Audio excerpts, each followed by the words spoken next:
We have always said that we have to make learning and study very easy and we can remember it well. So I'm giving you an example of how to make a mind map to study easily. Let's consider one topic from the biomolecule where we need to divide the mind map which we prepared. So if you can see, we have made it very clear that biomolecules are divided into 4 parts. So how to remember all the 4 parts? We are writing carbohydrate, lipid, protein, nucleic acid. So CLPN can be a very nice abbreviation for that. The CLPN you will obviously remember for biomolecules. If you try to, you can add on any other names to those, the initials. And so carbohydrates are further, you can say, divided into starch, sugar, cellulose. So these were the 3 organizations. If you go further into sugars, you may find many other forms also. If you want to mention, you can even make extensions like this. This has been done for fat. Add more sugars and you want to create more bonds related to sugars, then you can definitely add more branches over here. Fat and oil, when we are talking about, we usually refer to saturated and unsaturated too. So it has been further divided. Like same,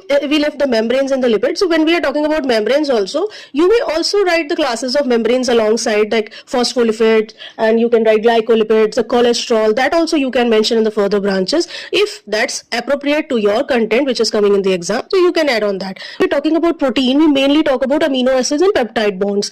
So when we are talking about amino acid, if you want to further write few names of the amino acids, then you may do so for taking as an example. For peptide bonds, we can also state some peptide bonds examples. If you want to state examples, you can state examples also over here. Talking about nucleic acid, so nucleic acid is deoxyribonucleic acid, the RNA, the ribonucleic acid. So DNA, RNA are very, very easily clear to us. When we are talking about nucleotides, we mention the bases and the pentose sugar for sure. You can even draw the diagram of the formula, the chemical formula of the pentose sugar over here. So these are the ways which you can make such a large content fit into just one page. Now when you write this is the outline that you know it all.